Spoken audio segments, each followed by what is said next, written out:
Welcome to another episode of Valley Cricket to Bouncy Wicket podcast. I am your host Srinivas. In continuation to the previous episode, we have our friends from Straight Drive podcast and we are reviewing all the franchise for mid-season review. So let's start this episode with KKR. Hello Uday. Hi, Srini. Thanks for having me, and congratulations on the silver jubilee of episodes with Gully Cricket and Bouncy Wicket. I mean, you're doing a great job, man. Cricket is always something to talk about and cheer about, and it's great to see so many podcasts and discussions happening in cricket in these tough times. Definitely Uday, as they say, this world needs more podcasts. Like we say many times, we are not experts of the game, but again, that doesn't stop us from talking cricket. So let's look at KKR franchise, Uday. So what were your expectations at the beginning of the tournament about KKR, and do you think they are at a good position, or how do you think they'll move forward? For me personally, KKR is one of the strongest team on paper because they have very dangerous lineup. If you see, they got Nitish Rana, who is a very good batsman at the top.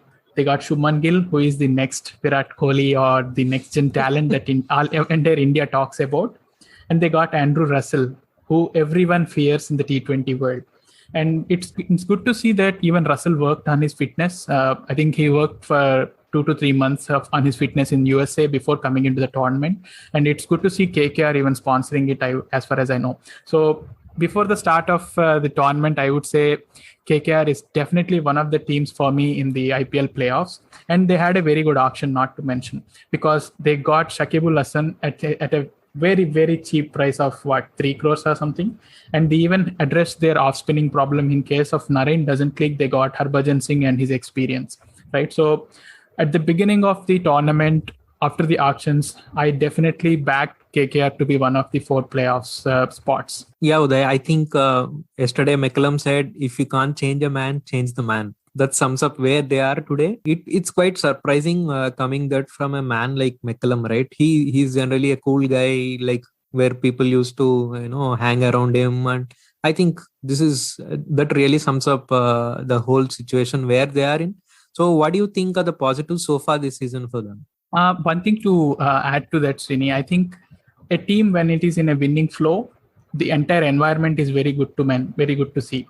Right, so McCullum can be cracking jokes, and last time we even saw Rishabh Pant making fun of Ricky Ponting while he is giving those post-match interviews or all those things. But when a team is in a losing spree, it is very difficult to keep the spirits up. So all these things or these statements would come up whenever a team is not performing well, right? And coming to the positives for this KKR, I would say Rahul Tripathi is definitely one of the big positives for KKR. And he has shown some glimpses of his his greatness even in the past seasons, but for me he is the pick of this season from KKR camp. And what are the negatives, do you think? What is driving them down? This list is going to be long, Srini. First thing I'm not satisfied about KKR is their batting lineup. They are tinkering with it too much. For me, Narain doesn't You are play satisfied with the same thing in the previous season or previous to previous season? I think this has been a perennial problem for them, right? Exactly. So for any team, they have to identify their problems and start working on them. And KKR, in fact, magnified their problems when compared to the previous seasons. They tried Narain as their opener in the last season. It didn't work out for them. And they should find a consistent opening partner. So they tried with Shubman Gill and Nitish Rana. I'm happy with that opening combination.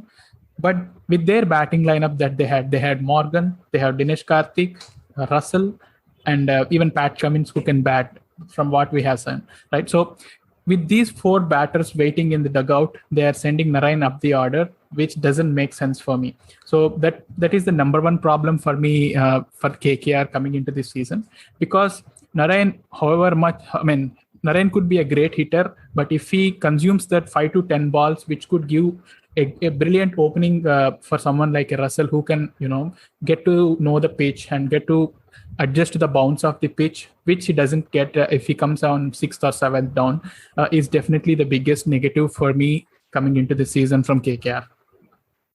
And how many marks do you give to Ian Morgan on his captaincy? There has been quite a bit of criticism on him, right? Be it, not giving Varun Chakravarti the second over against RCB when he was getting wickets, or Be it yesterday, him not giving bowling to Pat Cummins when Prithvi Shaw and Shikhar Dhawan are going and ripping apart the bowlers. So how many marks do you think we should give Ian Morgan for his captaincy? I think Morgan is doing a decent job as a captain. I don't want to nitpick him because when some decisions come out, they look brilliant and you say, wow, what a move. When they doesn't come out, they would say, why didn't Pat Cummins open? But if you see, Shivam Mavi opened and bowled brilliantly in the previous match, right? So I don't think Morgan has to do a great deal with KKR being in this position. Overall, as a team, let me tell you something. In the top 15 run scorer of this season, there is only one KKR batsman, and that is Nitish Rana. And from 7 matches, he has just scored 201 runs. So that just showed that KKR as a team is failing. And even when you talk about the bowling, Pat Cummins is doing okay. He picked nine wickets, I guess, in this 7 matches. But there is no consistent performance from the KKR camp as a team. So for T20 matches to win, players don't win you matches. You have to perform as a team and come together as a team. So that's what missing from KKR in this season, I would say. So what changes do you anticipate going forward? Because they seems to be a little rigid on changing their, playing 11. I think KKR must be the team which used the same playing 11 most number of times this season so far. Now that McCullum has given the mandate, it's obvious that there is going to be changes. For me, personally, I would say first get Narain out of the team and get Lockie Ferguson, who has been so successful and their go-to bowler in the death as well as whenever they want wickets. So that is the number one change that I would suggest for KKR. And second thing is have a consistent batting order and give roles to each and every player. I'm okay with Shubman Gill and Nitish Rana opening, or they can move with Rahul and Rana opening and they can get Shubman Gill one down. But your top 5 should have Rana, Rahul Tripathi, Shubman Gill and Morgan, DK or Russell as per the situation. So this has to be their top 6. And as I said, Lockie Ferguson would add a definite value to their bowling. With the pace attack they have in form of, Pat Cummins and Lockie Ferguson, they can just squeeze teams out of the situations. So do you have any star performer for KKR so far? It's difficult to pick for a star performer, Srini, but I would say Tripathi has come to the party in this season as well. So I'd go with Tripathi for that. Even though he's on and off, but he's confident. He's showing that intent to score quickly, whereas the openers Gill and Rana couldn't do that. So for me, it is Tripathi. Thanks, Uday, for sharing your thoughts on KKR. So let's move on to our next franchise, guys, which is MI. I think they are in a little bit of unusual situation or unusual position in the points table, probably for last 2 or 3 years. My first question to you, Manohar, on MI. So did you expect Mumbai Indians sitting at 4th position in the points table when they finished their half of their season? So what did you expect at the beginning of the tournament, and what are your thoughts on current position? Yeah, I think, MI is a difficult team to talk about in the sense that that's why we are talking to you. Thanks for the kind words. So, but it's I'll make it easy, right? And make it easy for the Mumbai fans, especially to, deal with it. I think they are just about doing things the right way. They didn't win the first match. They wanted to go it really close. They went it, and they don't want to peak very early in the season because they have to go all the way and they want, most of their best performances to come towards the end. So with that in mind, I think they are doing very, just about coasting well. They are not like Sunrisers or even, who are, way out of the league, or they're not even like, other teams and peaking too early. So I think they're just doing about good. There have been inconsistent performances again. Mumbai, losing, close matches or, losing really badly. But it's mostly to do with some of their players, especially, I would say, Suryakumar Yadav, Ishan Kishan, and even, your Hardik Pandya. If he's not bowling, then he's just as a batsman and he comes at like 6 down, or 4 down, sorry. So I think, overall, I would say it's okay. Mumbai usually turns up things from here, and yesterday's win over CSK was the right boost up that they would need. Yeah, Mano, speaking of yesterday's win of Mumbai against CSK, it was nothing short of an IPL final, man. We have seen these two Yes. teams facing each other in IPL final many times. Yes. But yesterday's match was another level. So what are the positives do you see for Mumbai Indians this season so far? Difficult to say. I mean, some of their bowlers have done well. I mean, Rahul Chahar has been among wickets, and he single-handedly won them a couple of matches by his own and turned the games. Especially, I remember the one against Sunrisers, where Sunrisers was coasting towards a win, and they put the brakes and won from a match that everybody thought that they will lose, right? And everybody seems to be getting those runs. Quinton de Kock has played well in the last few matches. Rohit Sharma has been among runs, but not fluent and going on to big scores as we know him. But he's just about there. And of course, Pollard came to the party yesterday. So yeah, it's good. And Trent Bolt picks up wickets up front. So, what are the negatives that you thought has affected, MI's performance so far? Do you think starting their campaign in Chennai has really derailed, their plans? Yes, it could be that, and of course, they're two important batsmen. And again, I can't emphasize this enough. Suryakumar Yadav, who comes in at number 3, and both the openers are stroke makers, which is Quinton de Kock and Rohit Sharma. So they are bound to get out one day playing a bad shot, and that's when you want your number 3 to come and stay for a really long time. That's something that he did last year, and he has not been able to do that this year, and they completely dropped their number 4, who is Ishan Kishan, because if he also gets going, I mean, their batting order is really long. I mean, you have both the Pandya brothers and then Pollard. So maybe some of the matches, if they could have stayed and played long innings, I would say Mumbai would have been in better position. But yeah. So what a pity story is for Ishan Kishan, man. He went on to play for India just because of the way he has played for Mumbai Indians. He got a good start with India. He got an amazing off century for India, and coming back and playing in this season, it's quite disappointing to see him leaving out the team like that. Let's hope he'll get one more chance this season and he's going to prove his worth again. Going forward, do you foresee any changes in Mumbai's team, or do you think they have got a good ground now and going forward also? Do you think this team has good enough, or do you foresee any changes? Yeah, I see them playing a couple of matches, 3 matches, I think, in Bengaluru.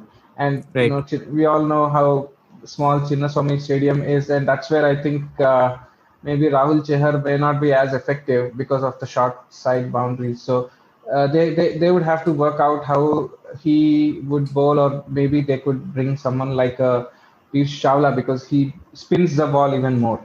I don't know. I mean, this is my speculation. But one more thing was Bumrah.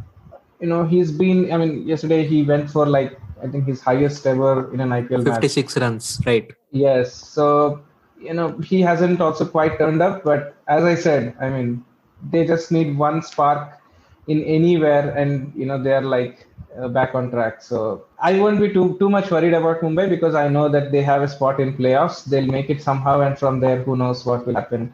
Maybe a hat trick. So this is what, right? I mean, when you have achieved so much, won 5 IPL trophies, and you don't have somebody like CSK to prove yourself that they didn't qualify last season, or somebody like a Delhi who has to go all the way 3-2-1. So maybe that's missing, and probably these series of defeats would have put that fire in their behinds. So let's see. So do you have any star performer of the season so far for Mumbai Indians? I wouldn't say star performer, but somebody who has impressed more than anyone, I think Rahul Chahar, because of the way he has taken wickets and won he is matches. That could be a function of the pitch that they have played initially. Or what do you think he is really good? Yeah, I agree that some of that could be to do with the nature of the pitches. But again, when you get an opportunity, you have to make use of the best, right? So I think unlike Sanju Samson, unlike many players, but yeah, I think when you get an opportunity, you have to make the best use of it, and I'm glad that he did it. Yeah, thanks Manohar for sharing thoughts on Mumbai Indians, and I really hope they'll come good. I think it's good for the tournament, and but let us see how tournament what we have in store going ahead. Cool, guys. So that brings us to the next team. And again, like last episode, we'll do a role reversal. Well, I'll ask questions to Srini about Delhi. We know that Delhi was third 2 years ago, ended up as runner-up last year. And can we, Srini, expect Delhi to go all the way this year? Definitely, Manohar. I think there is nothing less that they would expect. Of course, they have lost their captain before the start of the tournament, but I don't think that's stopping them anywhere because the way the Prithvi Shaw or Shikhar Dhawan is batting, I think they are really making up for the loss that they had before the start of the tournament. I think one unique point, if you ask me, Manohar, what DC has compared to other team is their strong Indian talent, right? Because they have good foreign talent. I mean, almost every team has that, but their strong Indian core is really, what is taking them forward, and that's been their story for last two or 3 years as well. But I think, I think they are in right direction. I'm really looking forward to second part of the season.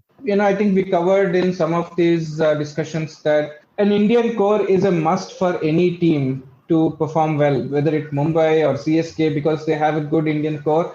And, let me go to that auction question right away, and then probably we can talk about, because who do you expect for DC to, retain or right to match should auction come next year? So how many options do I have? I have 3, 5. You can do 3 plus 2, 3 retains and maybe 2 RTMs. 2 RTMs. I think Rishabh Pant will be number 1. I think the sole reason will be he's captaining the team this year and he's a Delhi boy basically. So I think that connect they are not going to lose. So Rishabh Pant will be first player to retain, I think. And probably one of Nokia or Rabada, I would say they'll try to retain, and Shikhar Dhawan probably they'll try to retain. So again, there is a Delhi connect, and way Shikhar Dhawan has performed for them in the last 3 seasons has been amazing. 2 RTM cuts, right? Probably Shreyas Iyer, probably some Indian talent like Avesh Khan or Prithvi Shaw. Yeah, these are my picks. Nice, that's good. Talking about, you already mentioned a couple of good performances this year, Dhawan, Shaw. Now let's talk about something that Pant has not been getting as much opportunities because these guys have been talking the ball so well and scoring. But do you see that he's been playing to his best, or his best is yet to come in this IPL? I definitely think his best is yet to come, and I'm sure he's aware of that. I think I really have good opinion on Ricky Ponting as a coach. I'm sure he must be talking to him, and it's only a matter of time before we see the best of Rishabh Pant in this season. Right. And from a spinner's perspective, Ashwin did not come to the party this year at all. Unlike his test bowling performances, I don't think he bowled as well, or just he couldn't get any wickets. So what are your thoughts on that? Yeah, it's quite unfortunate that he has to miss out the tournament as well. Yes, Ashwin is a champion bowler and we'll never know what he's going to bring up. I think I would say him as a professor. He has so many tricks in his bag. Definitely, him being with the team would have, brought him some more strength to the team. But yeah, seeing the current situation, we cannot blame anyone. Yeah, it's something that is not in control of anyone. But I don't think that will leave any void in the team. Even if you see in the last season, I think he went out of the team midway because of an injury, but still they made it to finals. I really don't think this will dent their chances to, reaching finals or winning the trophy for that matter. Nice. I think Delhi are sitting very pretty. They have 10 points, and both their matches that they lost were close ones. They did manage to take Rajasthan to the last over. And I think I don't see any reason why they shouldn't be in that final again. What do you think? Definitely, Manohar. I don't think or I don't see anything stopping them, especially the way Prithvi Shaw and Shikhar Dhawan are playing. I think they have been the biggest positive for DC so far. If I look at highest power play scores in IPL so far, so out of the top 4 power play scores, 3 are from DC. So you can understand way they are playing. And if I look at scores that they are having, so I have a 2 days back stat. which says that Prithvi Shah and Shikhar Dhawan has scored 71 fours, and the whole Punjab Kings and SRH has hit 69 and 61 fours respectively. So they are outplaying a complete team. So that shows the way they are playing, and thanks to the Cricket Panda for bringing us this stat. Again, that says the way they are playing and the talent that they have, be it Avesh Khan or Lalit Yadav, and they still haven't used Ripple Patel. Again, he's a huge domestic talent. Yeah, I don't see anything stopping them from winning or going to final. Right. One last question, because you brought up Avesh Khan. So what is it that you liked about him? Of course, he's taking wickets, but anything that you liked about him overall? The raw pace that he has, I think that has been amazing. Like we all know Avesh Khan is a good bowler, but definitely, no one would have expected him playing in the first match ahead of Umesh Yadav and Ishant Sharma. Of course, later we came to know Ishant had some niggle, but still him playing in the first match and taking those wickets, be it Dhoni's wicket, be it Virat Kohli's wicket, I think he's having an amazing season. Look forward to seeing him in India colours. Yes, we all hope so, and let's hope that we get what we want in Delhi, going into the finals and taking it all the way. So let's move on to our next franchise, which is Sunrisers Hyderabad. So Raja, I'm sure Sunrisers Hyderabad is taking you 10 years back. Probably they're showing you how DC used to play. I mean Deccan Chargers. We had this discussion probably at 10 days or a week back, and you said they are still not there. So do you think today SRH is at stage where DC used to be? So what are your thoughts on their current position in the points table? Firstly, it's a great opportunity for me to talk. I feel this is therapy for me, because at least I'm able to, vent out my feelings and make sure. So there's a lot of frustration building up, and this is a great opportunity. So let us get to it. See, the teams do have bad seasons, like say CSK last year, or RCB has been flitting in and out. Even Mumbai didn't make it to playoffs a couple of times in the last 4 or 5 years. It's not that teams are immune to bad seasons, but what is really disappointing about SRH's journey so far in this particular season is that there doesn't seem to be an intent to win. The players seem, the attitude is missing, the drive is missing. They don't seem to be working towards a common goal. It feels like they are there to make up numbers, a lot of them, and it's just for somebody, there are a lot of people, like for somebody who's been following this particular franchise for a long time, or people who are even fans of cricket, this is very disappointing, the way they're turning up match and match again and just falling to the wayside. This from a point where they've been one of the most consistent franchise, if not the most consistent franchise in the last 5 years, where they won a tournament, they went to the finals once, they finished third once. And I think, in fact, SRH is the only team which has qualified every season for the last 4 years. Correct. Last 4 or 5 years. 5 years. So coming with that kind of a pedigree and that kind of a history, and it's still that the core is still remaining, right? It's not that the team, and they've chosen to do that. They've for the time and time again, the Indian batting has been a problem for the franchise, and we know that the team has been built and lifted on the shoulders of the international batsmen. Having seen that and going into the auction and pretty much retaining the same core, it doesn't seem that the team has changed. So what has gone wrong? What has gone wrong is the other teams have identified that the problem, whatever has been consistently going on with SRH, they've identified that. They've understood that to take the first 3 or top 2 batsmen out, and then you make sure that the middle order doesn't get too many runs, and you can see them fall again over and over again. And that's what's been happening. Let's talk about the elephant in the room, Raja. So do you think the whole David Warner scene would have been handled better, or what do you think? If you look at David Warner as a captain and what is brought to SRH, he's given it a second wind. It wasn't a champion side 2014 and 15, but having been given the reins in the middle of 2015, say from someone, I think Shikhar Dhawan was captaining before that. He's taken it to newer heights. And a couple of seasons that he didn't make it, he couldn't play a particular season or all that, and or when he came back, Williamson was handed the reins. So it's not that the leadership was a factor here.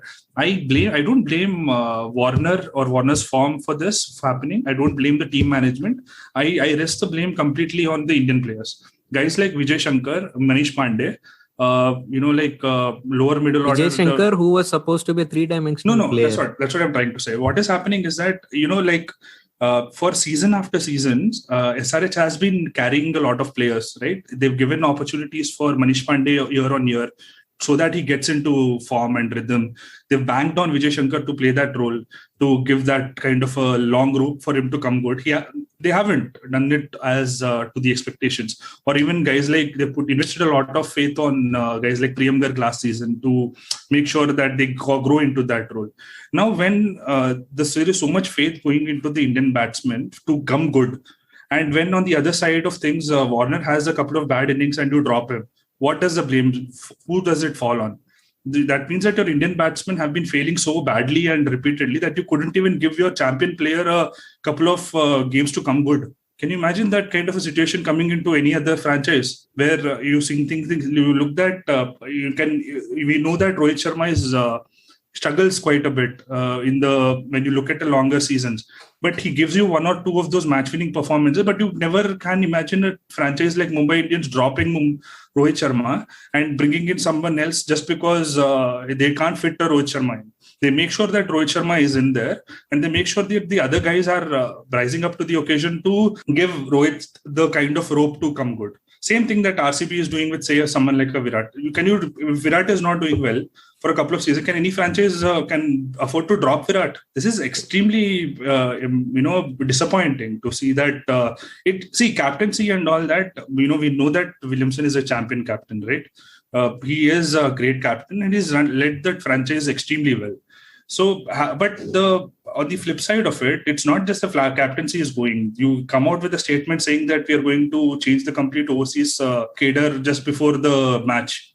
What messages does it send? So it's all it's a humongous mess that the team is finding itself in, and coming from somebody who is coming from a franchise which has some of the nicest people going around and some of the most wisest minds, like guys like Moody and Murli and Lakshman or even Trevor Bayliss, they are all champion cricketers and in their time and also champion coaches. Trevor Bayliss is coming off a World Cup winning team. Now, and IPL franchise also is one with KKR. So, if this kind of a think tank is making these kind of calls, what I don't understand. It doesn't make any sense to me. So, do you think there is some other factor that is affecting the whole scenario, or what do you think could be the reason? I think that it's not that there is one factor. It's just that everything is that if you look at you look at every matches that they've played in Chennai.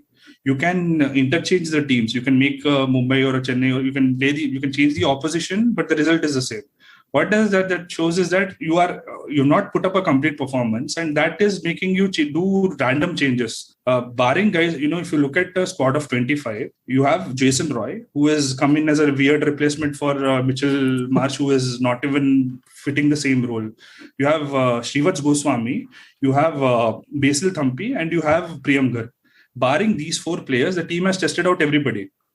You gave 2 games for Wriddhiman Saha, and then you see that he's not working out. I think they have so far used 21 players. Yeah, that's what I'm trying to say. So there are only 3 or 4 players left, and then Lakshman, right? Yeah, the 4 players that I've named are the only players that they haven't used yet. And because of today's drubbing that Rajasthan has given to them, that has happened, I'm sure they'll bring in someone like another couple of names to add to this ever-changing list of players. So, do you think there is any silver lining for whatever has happened so far for them, or what do you think? What are your thoughts going forward for SRH? See, the silver lining, I would say, is Johnny Bairstow. When we did a preview coming into the season, we felt that should Bairstow play or not, But having coming into the tournament with some kind of form, we all felt that Bairstow and Warner should open, and he's retained that justice. As long as Bairstow was on the field, things that seemed impossible turned possible, and once Bairstow left the field, things which seemed possible turned out impossible. So it's a weird kind of a season, but Bairstow was the silver lining for me. Let's really hope that he is going to continue his form and bring some more wins for SRH, and let's also hope he is not going to break any further cooler glasses.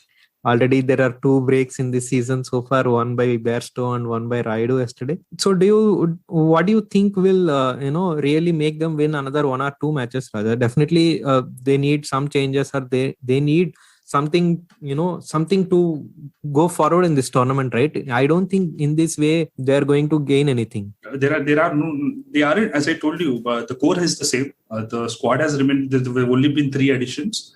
So that there are no bad players in the team, if you ask me. There aren't people who are not weren't performing last year and all that.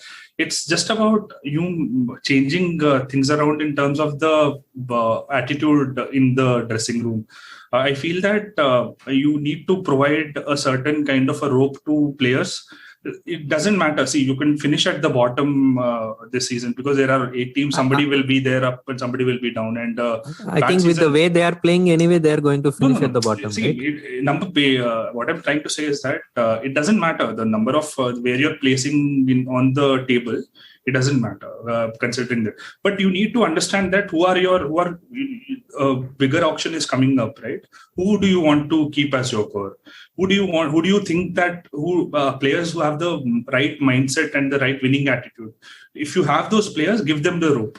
Make sure that they know that you're playing the next 4 games, next 5 games. You don't want to tinker too many things around, and make sure that they get the confidence to at least express their themselves with the freedom that they can do so. Otherwise, what will happen is that this will just be more miserable tournament going forward, if they keep doing what they're doing by making too many changes. And let's hope they'll win some games, make this whole tournament a little more interesting than what it is today. Yeah, another point that has hurt SRH this time around is that the bowling hasn't been up to the mark.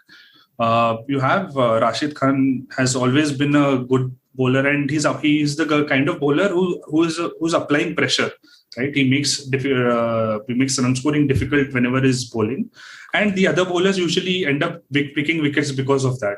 Now, what is happening is that Rashid Khan is the only person who's picking wickets now, and he's going for a few runs. And the other bowlers like Khalil, Siddharth Kaul, or even Sandeep Sharma, or even the great Bhuvneshwar Kumar have not been picking wickets. Now, what that is doing is which was considered to be a bowling heavy or a bowling strong team, is failing in the bowling side of things, and the batting, which was already a little bit of a suspect aspect of it, is struggling even more. Now that is creating this kind of a situation. And as you said, let's hope that the team brings a certain strings together a few wins, because it doesn't matter. Like teams can have bad seasons. We are not immune to this, but it just feels if a team can go out fighting, right? If they can give it all on the field, and if they still end up losing, that even then that wouldn't hurt the fans or the people who are following them that much. Thank you, Raja, for sharing your thoughts, and I'm sure millions of SRH fans do feel the same, and let's really hope there is a turnaround for them in the second half of the tournament. So nice of you, Srini, sharing his thoughts rather than pain, because I had more pain and frustration in Raja rather than simple thoughts. Definitely, Uday. Like I said, I'm sure millions of SRH fans do feel the same, and I think he's definitely echoing them. Exactly, yeah. That brings us to an end for the mid-season review, guys. We hope you all enjoyed listening to us, and we look forward to your feedback. Send us a mail. You can give us feedback via Twitter, or you can put comments on our YouTube videos. Thank you for tuning in again. Stay safe, stay healthy. Bye-bye.